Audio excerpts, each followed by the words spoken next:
Hello, and welcome to part 2 of our discussion of divine command theory, focusing on the problems associated with the theory.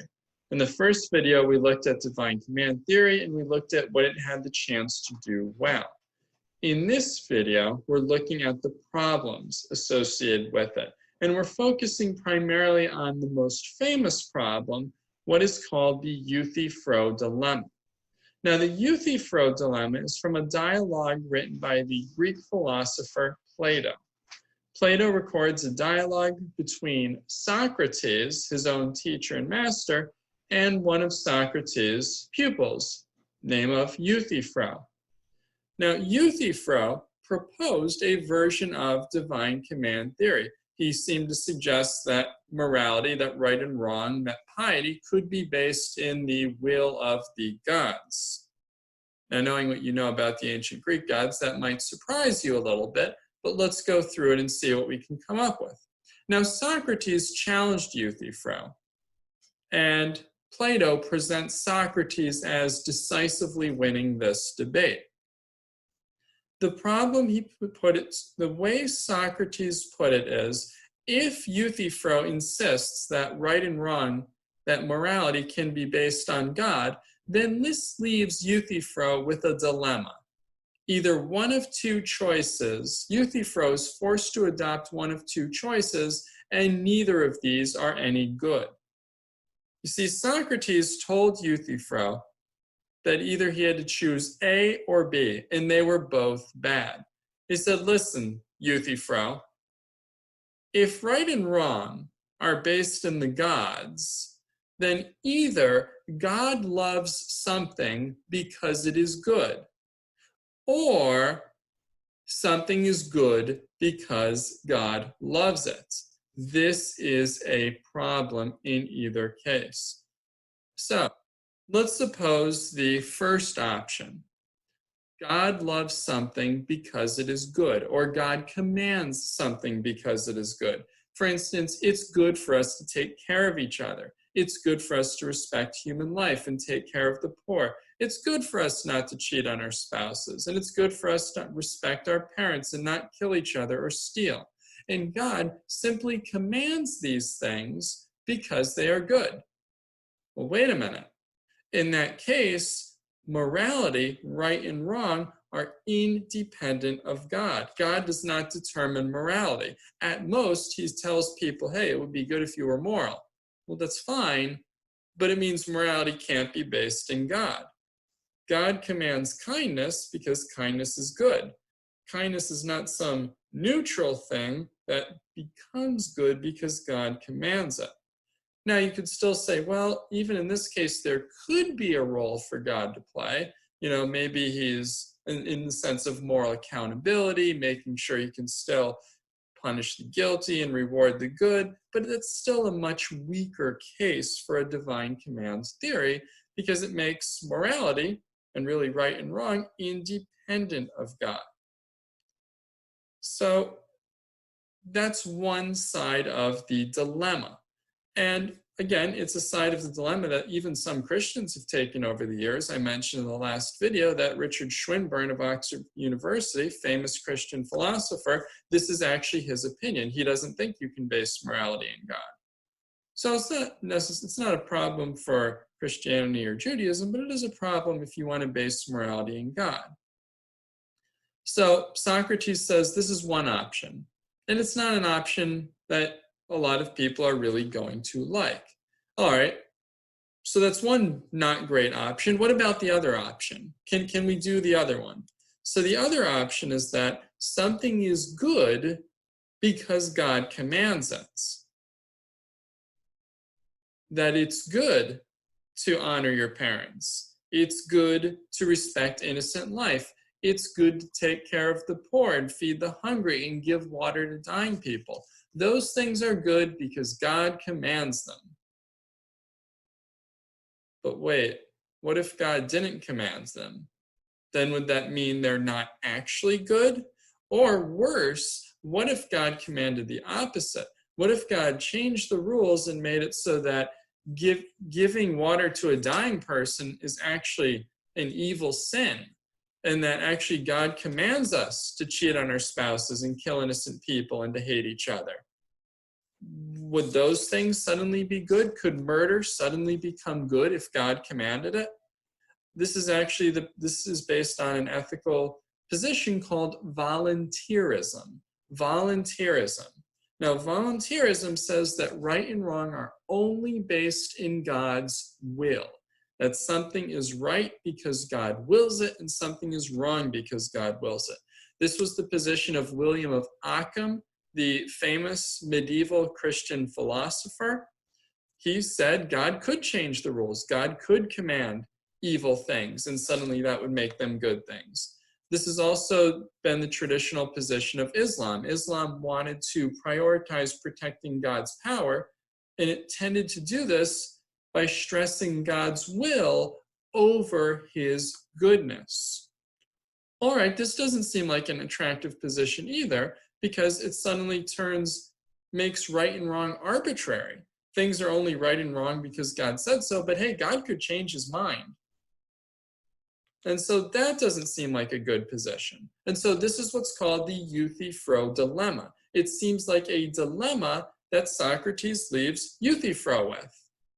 Again, some people are going to be okay with either one of those cases, but among most people who want to try to base morality in God, these are not two comfortable options, because either you're stuck with one horn of the dilemma, where morality is independent of God, God just happens to tell people to do moral things, or you're stuck with the other horn of the dilemma, in which case morality is arbitrary and God could change the rules. Okay, well, neither of those seem very good.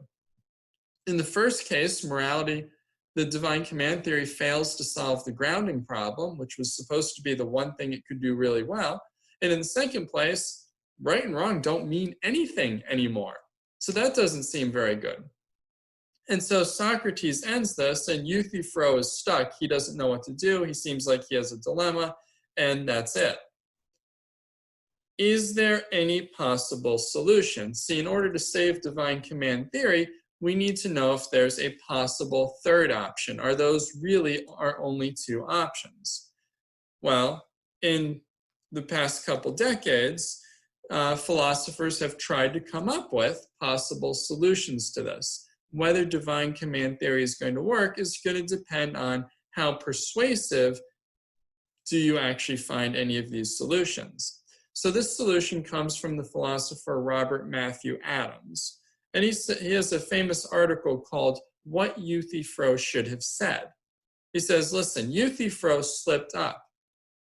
He was basically forced to accept a false dichotomy, two false choices. Euthyphro should have said, actually, Socrates, there's a third option, and here's what it is. And the third option actually might get us around this. Again, we stress might. It depends how persuasive we find this. The third option, according to Adams, is split the horns of the dilemma. Modify your command theory so you're not just stressing God's will, you're stressing God's nature. So he says, let's suppose this. First of all, we have to understand what we mean by God. Because obviously, if you're talking about the Judeo-Christian God, the Muslim God, the God of the Greeks, or the God of the Aztecs, we are talking about different concepts of God. And that actually seems like it kind of matters a lot. So he says, let's start with the traditional philosophical concept that's developed in the Middle Ages, that God is a greatest conceivable being. That God is, by definition, whether he exists or not, but by definition, when we use the word God, we mean the greatest possible being you can conceive. And so what's the greatest possible being? Well, of course, it's greater to be all-powerful than only semi-powerful, so he would be all-powerful. It's greater to be good than evil, so God would be all good. He would be perfect. He would be metaphysically necessary. He would be omniscient. He would know everything. And so when you take this being that you call God, here's what we'll do. That is Adam's suggestion. He says, God's nature, that is to say, God's nature is essentially good. That is, by definition, by his nature, God's nature is goodness itself. And so the moral values can be based or grounded in God's nature. And God's commands, which is where duties come from or responsibilities, God's commands are necessary expressions of his nature. That is to say, when God commands something, it's not arbitrary. He's not making it up. He couldn't have changed his mind. Rather, his commands are based in his essentially good nature. Again, does this work as a possible third option? Well, if it does, it keeps morality as based in God's nature because it says, well, goodness is what God's nature is, but it also means it's not arbitrary. So God couldn't change the rules and command us to do something evil, which feels like kind of something we would like. So this is a possible third solution to the dilemma. If it works, it's possible that it could save divine command theory. If it doesn't work, it's probably not going to save divine command theory, and we just have to chalk that up to another problem and end up with options 1 or 2, which most people are not going to want it to do. So that's the Euthyphro Dilemma and a possible solution to it. This is generally seen as the most serious problem for divine command theory. At a lower level of seriousness, and this is one more people think you can solve, but it's still listed as a problem, so we should know about it. It's based on moral epistemology. Epistemology is the study of knowledge. That is to say, how do we actually know right and wrong? The simplest way to put it is, when someone says, well, I think morality is based on God, the response is, oh, so you're saying you have to believe in God to be a good person. Oh, we don't really like that idea. It doesn't seem like you should have to believe in God to be a good person. First of all, it also seems clearly wrong. There are plenty of very good people who don't believe in God at all. What's more, there are also plenty of Christians and people who do believe in God who are actually quite horrible people.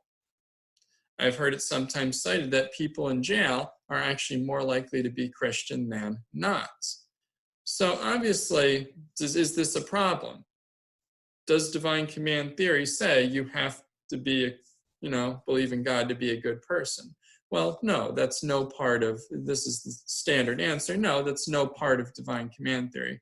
Divine command theory just asks what morality is based in. It has nothing to do with whether you actually believe in God or not. Now, this raises other questions. If divine command theory is true, how do we learn about divine commands, right? Where do we get our moral knowledge from? Again, there are just a range of possible options. You could say, well, we get them from conscience. We get them from revelation. God reveals those commands to people. That's what the 10 Commandments were. No, or you could just say, we get them from natural reason. Again, none of those are problems. So, these are the potential problems for divine command theory. 1, if morality is based in God, where do we actually get our moral knowledge from? How do we learn about those commands?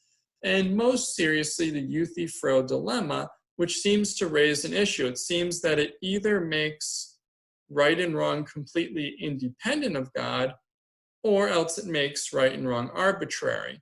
Neither of those are really good options. And so if you're going to try to save divine command theory, you need to try to come up with a third option. And so this is the option of Robert Matthew Adams, where he proposes a modified divine command theory, where he says God's nature is essentially good. This is the basis or grounding of moral values, and moral duties are based in divine commands, but they're not arbitrary because they're based in God's good nature. If this works, it might save divine command theory. If not, it's probably not going to help us very much.